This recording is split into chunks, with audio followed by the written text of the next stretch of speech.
Miss Namibia 2021, Chelsi Shikongo, has arrived back from the Miss Universe pageant that was hosted in Israel. She was among the top 5 contestants who have received the most public votes at the pageant. And Chelsi Shikongo now joins us this morning via Skype from Windhoek to talk to us about her experience. Good morning, Chelsi, and welcome to Good Morning Namibia. Good morning. Thank you so much for having me. How are you doing on this gift of a Friday morning? I'm doing very well. I'm very blessed, very healthy. So I'm feeling very thankful today. How are you? I'm doing well, thank you. I'm in cool, misty, but fresh Sokop so I'm really grateful. Amazing. Chelsea, I don't know whether you're aware how much you did for Unity for Namibia the past week in particular. You did so well, and you were a fantastic ambassador for our country. So congratulations and thank you. Thank you so much. Thank you. I feel very proud and fortunate to have represented Namibia on such an international stage. What was the experience like?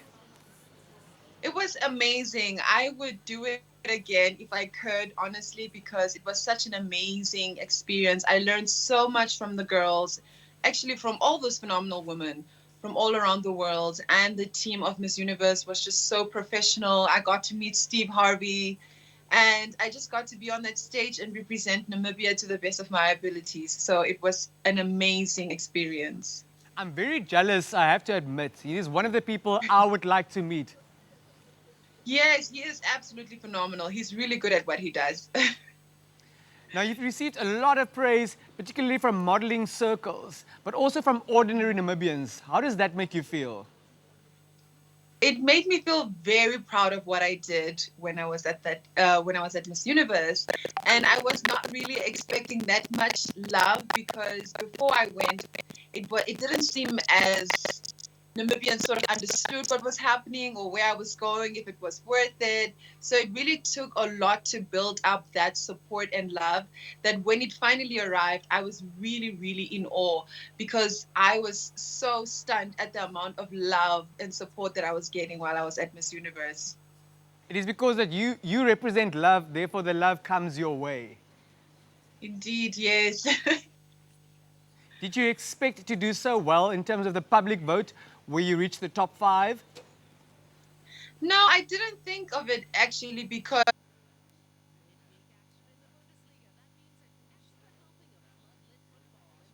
yet again, pageantry is not such a big event in Namibia. So in my mind, I didn't really think it would be that massive, but I was truly grateful to have seen that I was one of the top 5 people that were voted for publicly. And I was just so proud of myself and so proud of each and every Namibian and thankful for voting for me. Which was your most memorable moment in Israel? I would definitely say spending time with the girls. I think I learned so much from each and every one of them, and we have so many similar stories as women. And I would do it again. I think that's one of the most memorable ones because even when we left, we were all so heartbroken, crying all the time, thinking about how we were doing Miss Universe in a pandemic, and now here we are. We finally did it, and we were just so proud of ourselves. I think that was the highlight, truly spending that last night together and actually being proud of ourselves for coming such a long way and doing so well for each and our for our respective countries. Now, being Miss Namibia in the middle of the pandemic could not have been a walk in the park. Please talk to us about the challenges and your experience in general. My challenges were definitely raising the funds that I had to raise, and I wish that the Namibians who could help came on board earlier on because I feel that if I had a team, I would have probably excelled even more. But because of timing, I think I only had 6 months to prepare for Miss Universe. And most of the other girls had like 2 years, 3 years prior before that to prepare better for the pageant because they had people truly investing in the pageant. And when they got there, you could see how prepared they were. And those are one of the challenges that I faced was just I didn't have enough financial preparation for the competition because I feel people tend to forget that pageantry is expensive and you have to be emotionally, financially, physically ready for a pageant like that.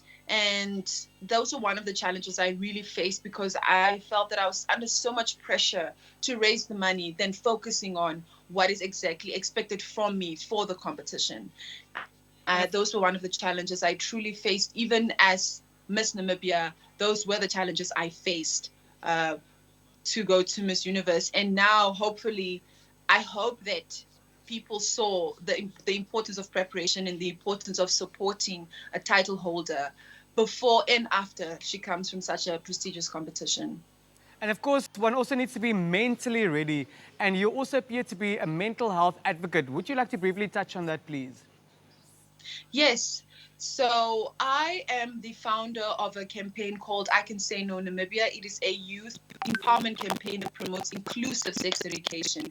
And one of my goals with it is to create a card conversation game that discusses the myths, taboos, and facts about sex education.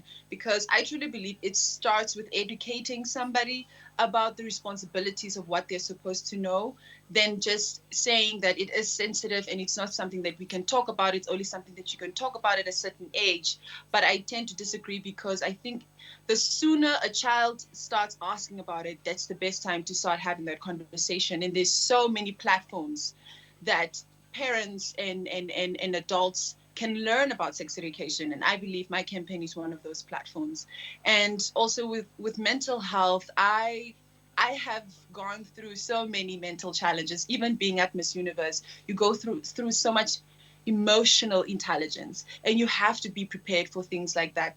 So for me, I believe that my happiness and my mental health always comes first. I will always prioritize it, because it's very important to be in tune with yourself. It's about what you say to yourself, the conversations that you have with yourself, that truly make you the person that you are today. And I believe that people should always strive to take care of themselves, not even just physically, but mentally and emotionally, because we are truly a country that went through so much trauma.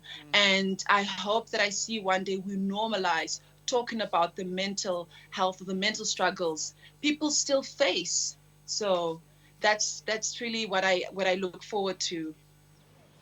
Chelsi, any final remarks this morning, please? I would just love to say to each and every Namibian, thank you so much for the love and support. I still feel it each and every day. And I am so proud of how far we've come. And also, just please, let's stay safe. Let's get vaccinated. Let's keep our families safe on the roads this festive season. And a Merry Christmas to you all. Thank you very much. Happy festive season to you and yours as well. Thank you. Thank you so much. That was Miss Namibia 2021, Chelsi Shikongo, talking to us about her Miss Universe experience. We'll be right back after another brief break.